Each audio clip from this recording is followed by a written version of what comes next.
मगर आज नीतीश कुमार अगर नरेंद्र मोदी के गोद में बैठकर दूध पी रहे हैं तो इसके जिम्मेदार आरजेडी भी है। मेरे भाई, आप जानते हैं कि बिहार में पिछले 30 साल से कभी आरजेडी की सरकार रही तो नीतीश कुमार के साथ बीजेपी ने बिहार में हुकूमत की। बिहार की हालत बद से बदतर होकर रह गई। अभी आपके सामने देवेंद्र यादव साहब ने जिक्र किया कि यहाँ पर रैयाम में एक शुगर मिल थी, वो बंद होकर रह गई। यहाँ पर हैंडलूम का कारोबार होता था, कारखाने थे, वो तमाम बंद होकर रह गए। और यही वजह है कि मधुबनी से हमारे नौजवान बच्चे रोजगार की तलाश में अपना पेट काटने के लिए कभी दिल्ली तो कभी पंजाब को चले जाते हैं। आज आप जानते हैं कि मधुबनी में डिग्री कॉलेज नहीं है, ना मधुबनी में है, ना बिस्फी में है, ना खजौली में है, ना राजनगर में है, ना क्योटी में है। इसीलिए हम आपसे वादा कर रहे हैं कि अगर आप इस चुनाव में देवेंद्र यादव साहब और आरएलएसपी के कैंडिडेट्स को वोट देकर कामयाब करेंगे और बिहार में एक नया मुख्यमंत्री उपेंद्र कुशवाहा के रूप में बनेगा तो मधुबनी में इंशाअल्लाह ताला वो जो कारखाने बंद पड़े हैं उन कारखानों को खोला जाएगा। जो यहाँ पर डिग्री कॉलेज नहीं है, इंशाअल्लाह ताला इन डिग्री कॉलेजेस को उसका क़याम में लाया जाएगा। और मैं आपसे ही बताना चाहता हूँ कि यहाँ पर पानी जो मिलता है वो पीने के लायक नहीं है, जिसकी वजह से हमारे कई बुजुर्ग और बच्चे बीमार पड़ जाते हैं।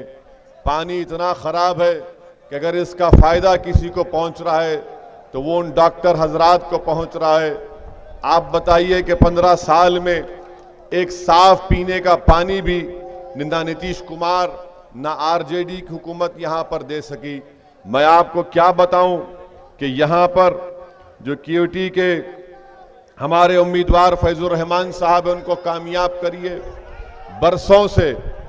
बरसों से वहाँ पर आरजेडी के कैंडिडेट इलेक्शन लड़ते रहे। मैं इनके बारे में बहुत कुछ कह सकता हूँ जनाब अब्दुल बारी साहब के बारे में, मगर सिर्फ इतना कहूँगा कि अब्दुल बारी साहब की आरजेडी में कोई हैसियत नहीं है, कोई इनकी पहचान नहीं है, ना इनकी कोई ताकत है। और मैं नाम लेकर कह रहा हूं ताकि अब्दुल बारी साहब को मालूम हो जाए कि आज से 5 साल पहले जब पटना में वो और उनके एक साथी जो अब जेडीयू में है, जिनका बेटा भी इलेक्शन लड़ रहा है, ये मुझसे मिलकर क्या बात की थी, मुझे उसी वक्त पता चल गया कि इनकी लालू प्रसाद यादव के पास कोई हैसियत नहीं है, कोई अहमियत नहीं है। तो इसीलिए हम आपसे अपील करने आए हैं कि आप एक बेबाक लीडरशिप को बनाइए, एक ऐसे एमएलए विधायक को चुनिए जो मधुबनी की तकालीफ को पटना में उठा सके, वरना पटना में इख्तिदार की कुर्सियों पर बैठने वाले जो जालिम लोग बैठते हैं उनको मधुबनी के ताल्लुक से फिक्र नहीं है, उनको बिस्फी के ताल्लुक से फिक्र नहीं है, उनको खजौली के ताल्लुक से फिक्र नहीं है, ना क्योटी के ताल्लुक से, ना राजनगर के ताल्लुक से। इसीलिए हम आपसे गुजारिश करने आए हैं कि आप मुत्तहदा तौर पर अपने वोट का इस्तेमाल करिए, असबियत को अपने करीब आने मत दीजिए, मसलक पर रहिए, मगर मसलक को इख्तलाफात का जरिया बनाकर जेडीयू, बीजेपी, आरजेडी को कामयाब होने से बचाइए। बिहार की हालत, करप्शन, आप जानते हैं कि एक शौचालय बनाने के लिए गरीब को 2000 रुपये देना पड़ता है और एक प्रधानमंत्री आवास में उसको 20,000 की रिश्वत देना पड़ता है। तो इस रिश्वत का खात्मा करना जरूरी है।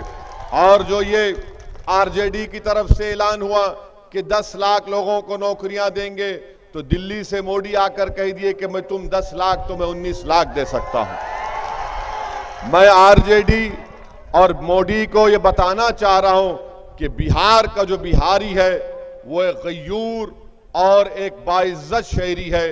क्या 29 लाख या 10 लाख कोई बिहारी की अहमियत या कीमत बन सकती है? आप बताइए मेरे को।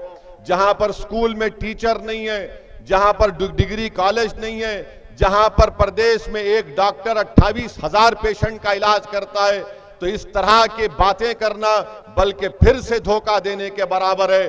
5 साल पहले आरजेडी ने कहा था, क्या कहा था कि आप हमको वोट दीजिए, हम बीजेपी को रोकेंगे। मगर आज नीतीश कुमार अगर नरेंद्र मोदी के गोद में बैठकर दूध पी रहे हैं तो इसके जिम्मेदार आरजेडी भी है।